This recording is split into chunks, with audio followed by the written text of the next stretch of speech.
오늘의 말씀은 믿음의 승리를 위한 조건이라는 제목을 가지고 여러분들과 함께 말씀을 나누고자 합니다. 전능하신 하나님을 믿으며 사는 삶, 창세기 강의 44번째 시간입니다. 성경에 기록된 전쟁은 군사력과 상관이 없이 하나님에 대한 믿음이 있는 사람이 승리한다는 것입니다. 이러한 원리가 최초로 적용된 아브라함의 승리에서 교훈을 받아서 영적 전투에서 승리를 거두며 살아가는 우리 성도님들이 되시기를 축원합니다.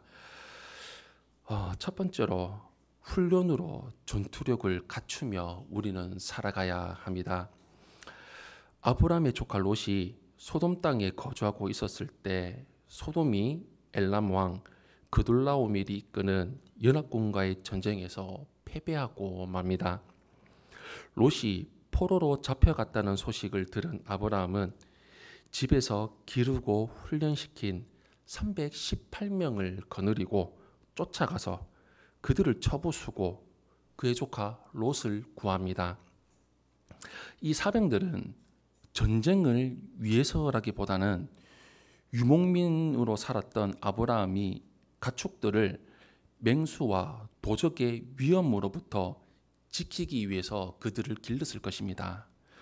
비록 전문적인 군사 훈련은 아니었지만 그들을 대적으로부터 자신과 가축의 생명을 지키기 위해서 훈련을 게으르게 하지 않았습니다. 그렇게 습득한 전투 능력을 통해서 그돌라오멜의 연합군을 대적할 수 있었던 것입니다. 다윗의 양을 지키기 위해서 물맷돌을 던지면서 연습을 꾸준히 해서 실력을 쌓았기 때문에 결정적인 순간에 물맷돌로 골리앗의 이마를 정확히 맞추어서 승리했던 것과 같습니다. 이와 같이 평소에 꾸준히 훈련해서 쌓은 실력이 유사시에 자신과 다른 사람의 생명을 구하는 승리를 거두게 합니다. 그러므로 십자가의 군병이 된 성도는 말씀과 기도로 꾸준히 훈련해서 사탄의 세력과의 영적 전투에서 승리할 수 있는 힘을 키우며 살아가야 합니다. 두 번째로 믿음으로 말미암는 용기를 가져야 합니다.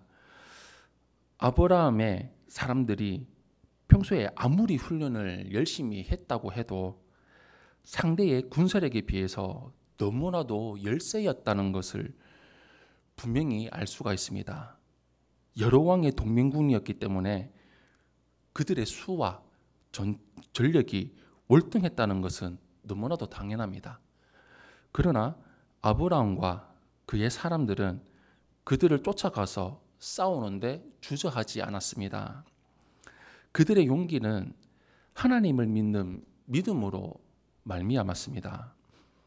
하나님이 아브라함에게 그를 저주하는 자에게는 저주를, 그를 축복하는 자에게는 축복하시고 언제나 그의 편이 되어주겠다고 약속하셨기 때문입니다. 아브라함과 그의 사람들은 하나님의 약속을 의심치 않고 담대하게 나갔습니다. 그들은 아마도 승리에 도취되어서 무방비 상태에 있던 대적들을 밤에 급습해서 승리를 거두었을 것입니다.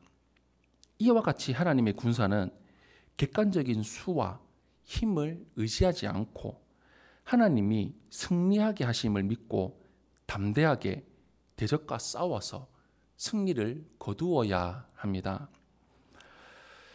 마지막 세 번째로 두려움을 이기는 사랑이 있어야 합니다.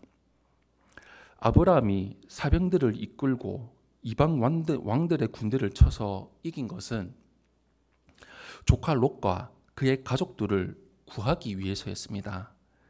다른 전투와 같이 땅을 빼앗거나 재물을 강탈하거나 자신의 명예를 위한 것이 아니었습니다.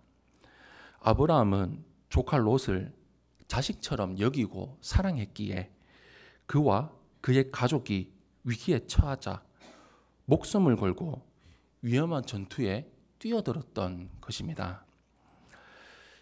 이와 같이 성도의 영적 싸움의 근본적인 동기는 영혼에 대한 사랑이어야 합니다. 사탄의 권세 아래에 포로로 잡혀 있는 영혼들에 대한 뜨거운 사랑으로 그 영혼들을 구해야 합니다. 성도는 죄 가운데 사탄의 포로가 되어서 지옥으로 끌려가는 영혼에 대한 사랑으로 영적 싸움에 임해야 합니다. 믿음으로 담대하게 싸워서 승리하는 영적 군사가 되기를 축복합니다.